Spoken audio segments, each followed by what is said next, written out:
Nah, jadi untuk selanjutnya kita langsung saja untuk menyimak materi dari narasumber kita yang ketiga, yaitu dengan topik aplikasi teknologi EM di bidang perikanan yang akan dibawakan oleh Bapak Dr. Insinyur Gede Ngurah Wididana atau akrab disebut dengan Pak Oles. Untuk waktu dan screen kami persilakan, Pak. Ya, terima kasih. Assalamualaikum warahmatullahi wabarakatuh dan salam sejahtera untuk kita semua ya. Sangat memberikan inspirasi dan ilmu baru dari Bu Dr. Seni dan Dr. Indah ya tentang ilmu perikanan. Saya membawakan materi ini dalam bentuk slide ya. Jadi khusus untuk penggunaan di E4 untuk meningkatkan kualitas air dan produksi ikan dan udang. Saya melihat ada kesamaan antara manusia atau hewan di peternakan dan di perikanan, bahwa lingkungan ikan khususnya adalah lingkungannya air, itu mempengaruhi mikroorganisme di dalam usus ya, atau mikrobioma di dalam usus, di kulit, di tubuh daripada makhluk yang ada di darat juga, dan juga makanannya. Nah, sekarang di manusia berkembang probiotik yang khusus fokus untuk probiotik dalam usus. Nah, untuk itu karena ada kesamaan sangat mudah ya dimengerti, karena latar belakang saya adalah pertanian, khususnya lingkungannya itu adalah tanah dan juga udara dan air ya. Ini sangat berpengaruh terhadap mikrobioma. Kemudian sebagai pengantar mungkin teknologi EM4, IM itu di Indonesia dikenal dengan IM4, secara nasional, internasional dikenal dengan IM1 ya, IM.1. Nah, dengan teknologi ini dikembangkan oleh Profesor Riga tahun 80,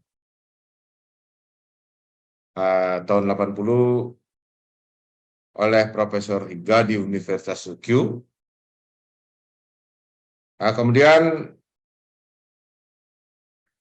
dilakukan penelitian-penelitian untuk slide share-nya, tolong ya.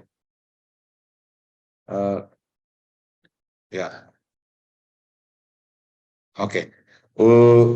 Di tahun 89, Profesor Riga mendirikan namanya APNAN, namanya Asia Pacific Natural Agriculture Network, dan juga tahun 90 di South America ya, namanya SANAN, South American Asian Natural Agriculture Network. Kemudian sejarah berlanjut di tahun 93 di PT Songolangan Persada didirikan untuk bagaimana mengembangkan teknologi EM ini, dan dibantu oleh Indonesian QC Nature Farming Societies. Kita banyak mendapat bantuan ya untuk melakukan penelitian dan juga pelatihan. Nah, tahun 95 baru didirikan EMRO di Jepang ya, EM Research Organization di Okinawa. Dan tahun 97 kami fokus di Bali untuk melatih kepada petani, peternak dan juga perikanan. Begitulah sejarahnya kira-kira. Kemudian sesuai dengan penggunaannya, ini logonya EMRO itu EM untuk pertanian, peternakan, perikanan, lingkungan hidup, kesehatan, industri khususnya hemat energi, dia berkembang menjadi EM keramik, itu keramik EM teknologi.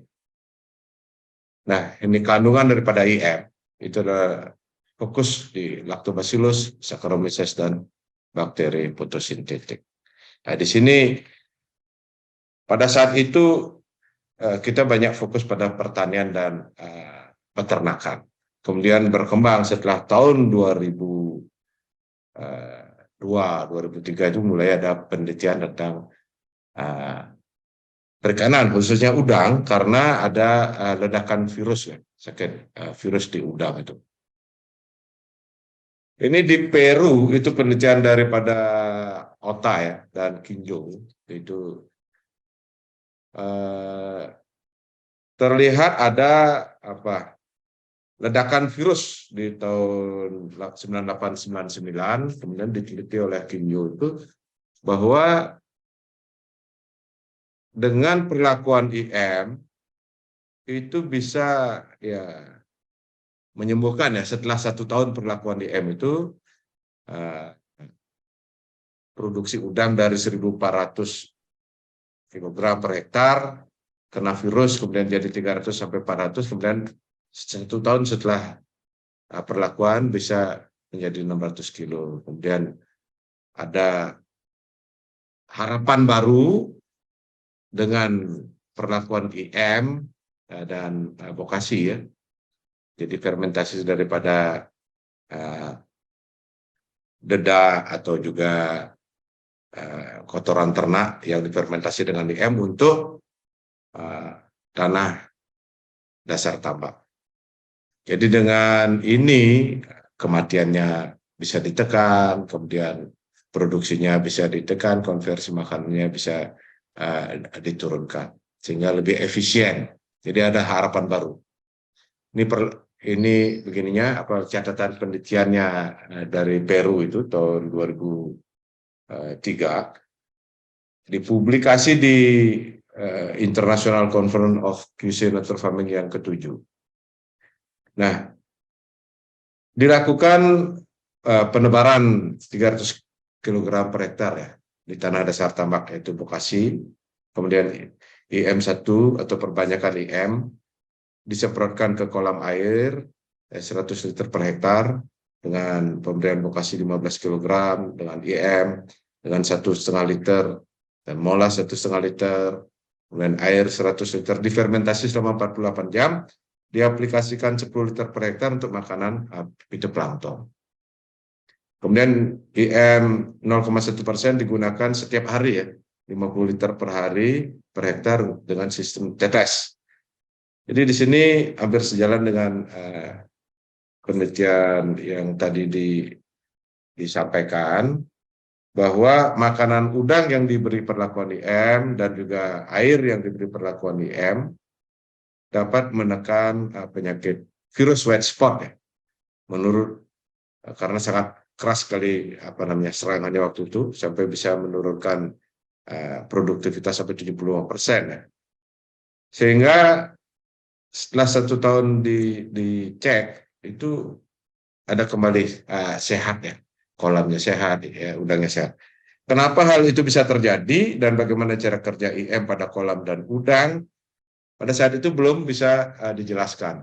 Kenapa? Karena ya ilmunya ya belum sampai di sana waktu itu. Kemudian penelitian-penelitian dilanjutkan. Nah, ini sekedar informasi tentang larva ya, gambar larva daripada nanti penelitian yang dilakukan. Bahwa selama 2 minggu itu udang itu terus sampai 10 kali berganti kulit ya, berganti larva yang disebut dengan metamorfosa yang diberikan kode dari set 1, set 2, set 3, M1, M2, M3, P1 dan sampai P5. Nah, dari sini dilakukan penelitian tahun 2020 oleh Ruxian ya dari Cina, pengaruh perkembangan komunitas mikroorganisme dari udang Lithopaneus faname larvanya dengan perlakuan probiotik. Jadi dia melakukan pemberian probiotik dari Lactobacillus, kemudian Bacillus, fotosintetik bakteria, dan juga IM. Ini untuk membandingkan sebenarnya IM dan probiotik lainnya. Kemudian saya coba bagaimana pengaruh IM itu, kemudian kita fokus ya, hubungan antara tanpa perlakuan dan dengan perlakuan IM. Nah, ternyata ada peningkatan ya rasio hidup larva udang dari perkembangan N6 sampai P1 ya secara persentase.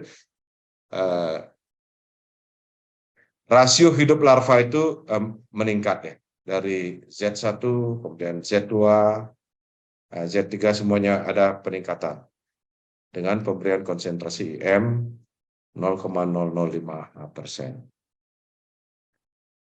Nah, kemudian bagaimana tentang rasio metamorfosa larva udang? Jadi dia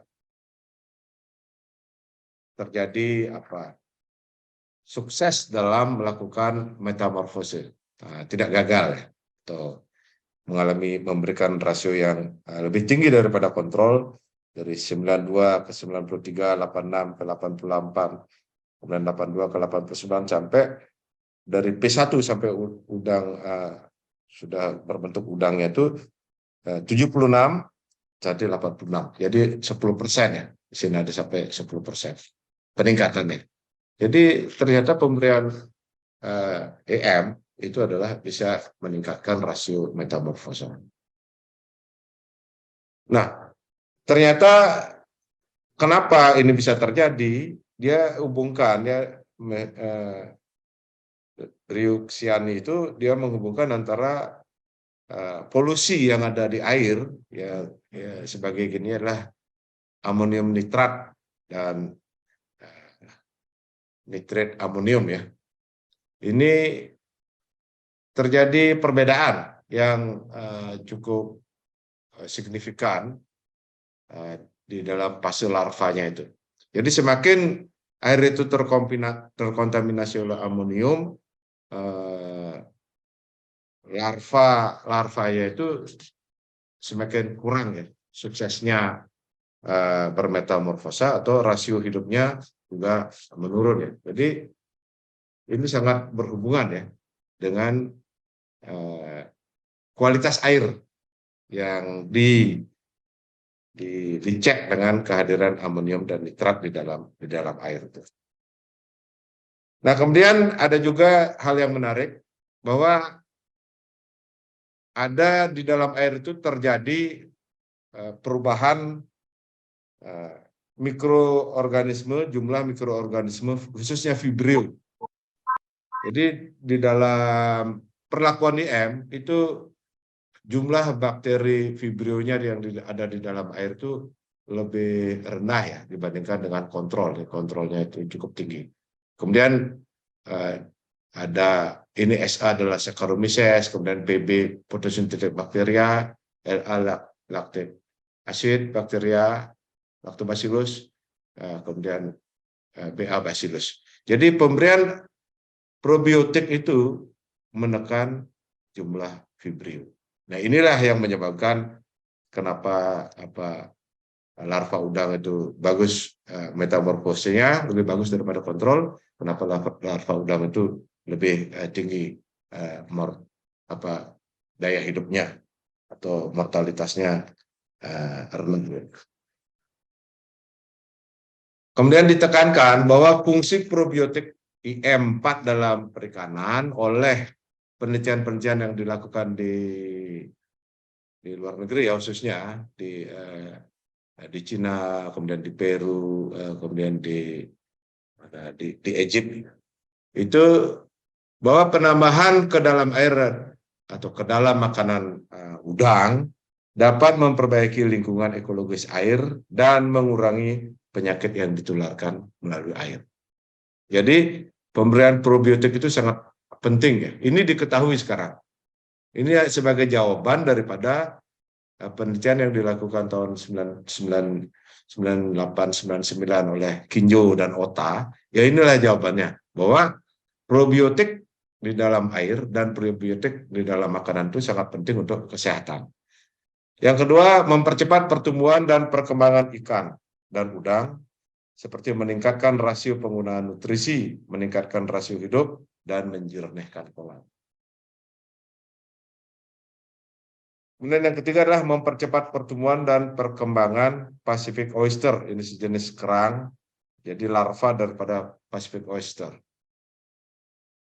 Tahun 94 dilakukan penelitiannya, dan juga meningkatkan ketahanan tubuh ikan dan udang, seperti meningkatkan rasio penggunaan nutrisi,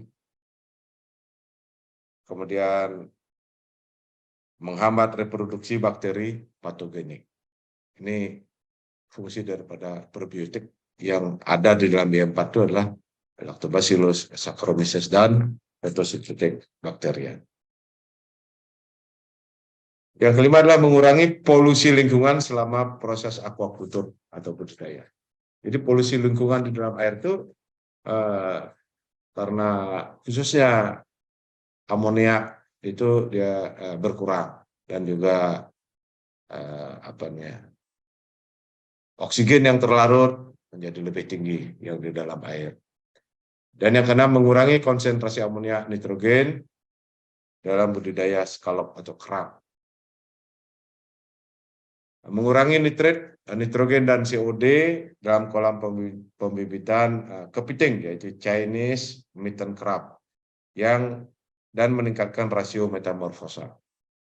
Jadi kelihatannya keberhasilan daripada perikanan, khususnya udang dan juga kerang atau di kepiting, itu adalah metamorfose. Kalau metamorfosenya gagal, cenderung dia nanti menjadi tidak sehat atau cacat ya.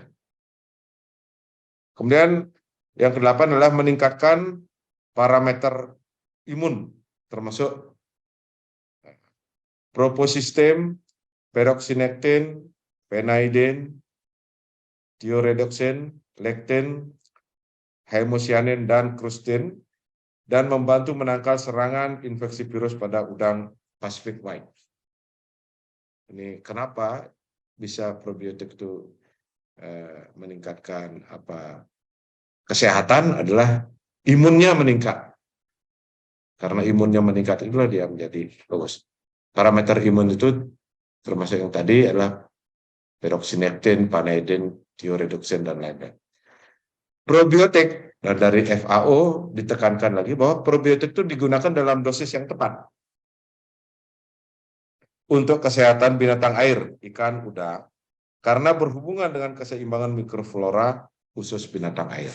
Jadi, walaupun demikian, probiotik juga harus diwaspadai. Fungsi probiotik E4 dalam air adalah, yang pertama, mikroflora usus binatang air bermanfaat untuk menjaga metabolisme dan imunitas, untuk menghindari serangan virus dan bakteri penyakit yang sering disebabkan oleh bakteri Vibrio spesies dalam lingkungan air laut. Ini oleh Wang et al. 2015-2018. Kemudian keragaman mikroorganisme air berperan untuk menyetabilkan kualitas air, meningkatkan nutrisi, meningkatkan kelayakan, dan kesehatan organisme budidaya. Ada hubungan erat antara komposisi komunitas bakteri usus binatang air, khususnya penelitiannya adalah udang black tiger, white shrimp, kemudian zebrafish, dan rainbow trout, jadi jenis ikan, dengan lingkungan air. Lingkungan air yang bagus atau berkualitas menyebabkan mikroflora usus binatang air menjadi sehat. Ini tadi sudah dijelaskan oleh Ibu Dr. Indah Istiqomah bahwa lingkungan air itu sangat mempengaruhi daripada bukan saja ususnya, kulitnya, seluruh tubuh, dan ikan itu juga ikan dan udang itu juga memiliki hubungan yang erat antara lingkungan air, makanan, dan genetik, dan juga terhadap mikrobiom daripada ususnya.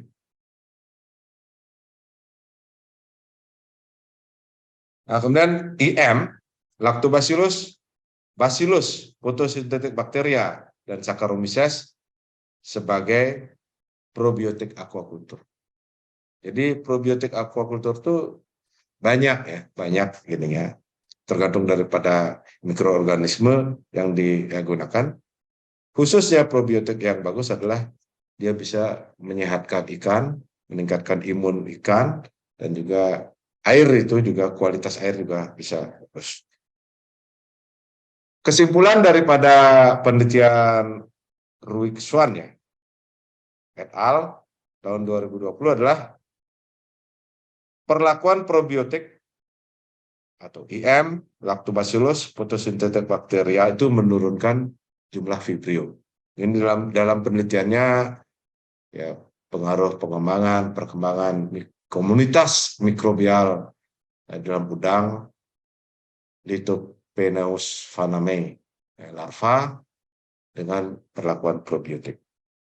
Yang kedua adalah di antara probiotik yang digunakan, IM, Lactobacillus dan photosynthetic bacteria memberikan efek paling bagus untuk meningkatkan survival rate larva, meningkatkan larva metamorfosis, kemudian mengurangi jumlah Vibrio, dan tingkat N-H4N, NO2N, amonium nitrat dan nitrit amonium itu bisa menurun serta meningkatkan keragaman bakteri. Jadi keragaman bakteri ini juga diduga bisa menyehatkan ikan, menyehatkan air karena dia bisa terjadi hubungan simbiotik antara mikroorganisme yang ada di air dan keragamannya, termasuk keragaman bakteri di dalam tubuh ikan dan udang itu tersendiri.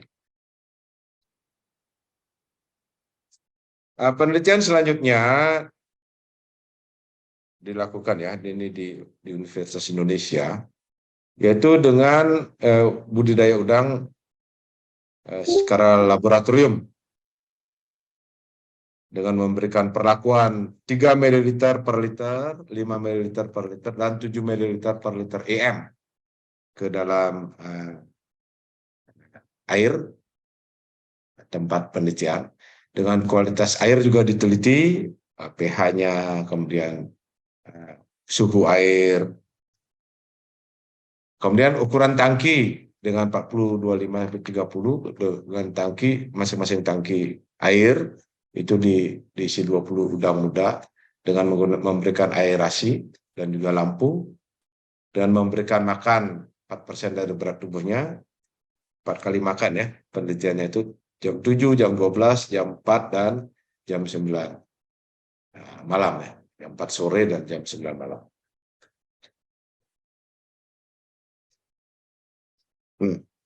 Sumbernya ini dalam bagaimana meningkatkan efisiensi pengeluaran amonia dan nitrat di udang ya, di kolam udang dengan menggunakan bioflok ya, mikroorganisme EM, oleh Dian Rahayu Pujiastuti dan Nyoman Suwarta ya. Nah ini terlihat bahwa dengan penggunaan EM ya yang merah, ada pemberian 3 ml, 5 ml, dan 7 ml itu, bahwa semakin tinggi dia diberikan 3, 5, 7 itu, dia itu amonia itu berkurang menjadi lebih tinggi. Nah itu cenderung bahwa terjadi dampak ya, pemberian IM ke dalam tangki itu, amonia di dalam air itu berkurang. Nah, kemudian pengurangan daripada nitrat ya, nitrat juga demikian. Jadi pemberian EM di 5 ml, 7 ml juga terjadi peningkatan pengurangan nitrat. Nah ini penelitian dilakukan di setiap 5 hari ya, dilakukan bagaimana pengurangan nitratnya itu. Selanjutnya ternyata juga terjadi peningkatan konsentrasi jumlah bakteri di dalam kolam ikan itu, kolam udangnya, terjadi peningkatan jumlah bakteri. Jadi jumlah bakteri itu meningkat seiring dengan peningkatan volume IM yang diberikan. Jadi ada 3 ml, 5 ml, dan 7 ml per liter. Nah, ini ada dampaknya. Nah, kemudian kualitas air. Jadi kualitas air itu juga demikian. Jadi terjadi peningkatan jumlah oksigen terlarut di dalam air setelah diberikan EM. Nah, tentu ini penelitiannya karena 7 ml ada juga peningkatan diusulkan ya untuk 8 ml dan yang lebih tinggi bagaimana? Harus dilakukan juga. Nah, kemudian pH, ternyata pH ya tidak begitu berpengaruh ya, tidak begitu mempengaruhi pH air, tetap dia ya, di kisaran ya 8, ya. Kemudian temperatur. Nah, temperatur air juga tidak berpengaruh karena ya tidak ada reaksi kimia ya yang sangat cepat di dalam pemberian IM. Jadi justru diduga ini terjadi fluktuasi karena hubungan antara temperatur udara di luar, sehingga tidak begitu signifikan meningkatkan atau menurunkan temperatur sebagai efek daripada perlakuan IM. Nah, dalam bukunya Profesor Riga, yaitu Earth Saving Revolution, jadi halaman 154, itu dijelaskan teori pemurnian air limbah dengan IM. Jadi ada 2 jenis mikroorganisme di dalam IM. Yang pertama adalah simogenik atau fermentasi. Dia berfungsi untuk menguraikan bahan organik menjadi terlarut di dalam air. Jadi fungsi fermentasi, jadi bahan organik yang ada di dalam air itu difermentasi dengan lactobacillus, kemudian ada Saccharomyces. Itu dia terlarut dalam air dan bahan organiknya menjadi berkurang. Ini yang menyebabkan polusinya juga berkurang.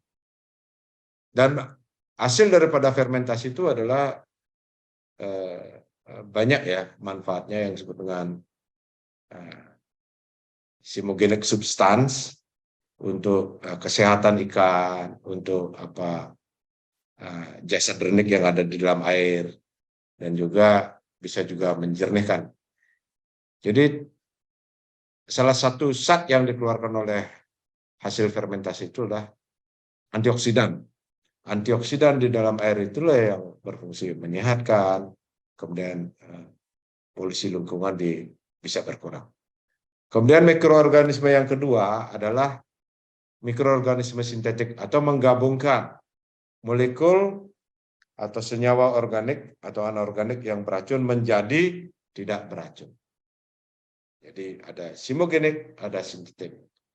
Kemudian yang ketiga adalah teori antioksidan. Jadi fermentasi bahan organik menghasilkan antioksidan yang dapat meningkatkan kualitas air dan juga menyehatkan daripada binatang air. Kemudian dengan aerasi, sludge, gumpalan bakteri yang berkembang sangat cepat mengalami autolisis atau perusakan sel dengan enzim dengan lebih cepat dan sludge menjadi berkurang atau hilang. Jadi ini dengan aerasi sludge berkurang. Ini nanti berkembang nanti dengan bagaimana penggunaan IM dengan biofloc ya. BFT, biofloc teknologi itu. Jadi akhirnya biofloc itu juga banyak manfaatnya untuk kesehatan ikan, makanan ikan dan udang dan lain sebagainya. Sehingga air menjadi jernih dan kualitas air meningkat. Ini banyak sudah dilakukan pemurnian air dalam pengolahan limbah, khususnya limbah organik yang larut di dalam air, misalnya limbah hotel dan restoran sudah banyak dilakukan. Inilah teorinya yang dikembangkan, yang diusulkan oleh Profesor Liga. Nah, bagaimana penerapan IM di perikanan udang dan ikan di Indonesia? Dapat saya rangkum ya. Yang pertama, IM digunakan saat pengolahan tanah dasar tambak dengan campuran pupuk kandang fermentasi atau bokasi. Jadi tanah dasar tambak itu banyak penyakitnya, terinfeksi, terlalu banyak bahan organik dan lain sebagainya yang mengalami proses pembusukan, dia disupport dengan EM dan fermentasi dari bokasi itu bisa menjadi diubah ya menjadi senyawa-senyawa yang berguna dan tidak beracun. Kemudian IM diperbanyak dengan fermentasi molas. Ini sudah dilakukan, diajarkan juga kepada peternak, petamak ya. Jadi mereka sebut dengan fermentasi molas atau extended IM. Kemudian IM diperkaya dengan menambahkan probiotik lain. Jadi ini variasi daripada petamak-petamak dengan probiotik lain. Dan ada juga yang menambahkan dengan buah ya. Di dalam buah itu banyak juga ada lactobacillus, terutama di kulit-kulit buah, lactobacillus dan Saccharomyces, yang berkembang kemudian difermentasi bersama IM untuk meningkatkan variasi probiotik alami. Kemudian yang terakhir, IM disebarkan di air kolam dengan sistem tetes. Ini cukup banyak diaplikasikan. Dari EMRO memberikan rekomendasi tentang IM, jadi IM Research Organization, yaitu aktivasi IM, jadi perbanyakan IM dengan molas, itu efektif untuk mengontrol infeksi mikroorganisme penyakit endapan lumpur yang beracun akibat pembusukan bahan organik dikurangi bahaya racunnya. Jadi aktivasi IM itu jadi memfermentasi bahan-bahan organik yang dari dekomposisi atau pembusukan dirubah menjadi fermentasi. IM dapat menurunkan polusi air akibat penumpukan amonium nitrogen. Jadi, polusinya berkurang di dalam air. Kemudian IM juga digunakan untuk penerapan teknologi bioflok dalam aquaculture, menggunakan mikroba untuk mengurangi inorganik nitrogen menjadi organik nitrogen yang tidak beracun dan bisa digunakan sebagai sumber makanan udang dan ikan. Yang terakhir adalah IM digunakan untuk meningkatkan kualitas air dan mengurai bahan organik, menekan pertumbuhan bakteri patogen. Demikianlah pengalaman pengembangan IM di Indonesia, khususnya untuk perikanan ya, udang dan ikan. Sekian dan terima kasih. Wabillahi taufiq wal hidayah. Wassalamualaikum warahmatullahi wabarakatuh.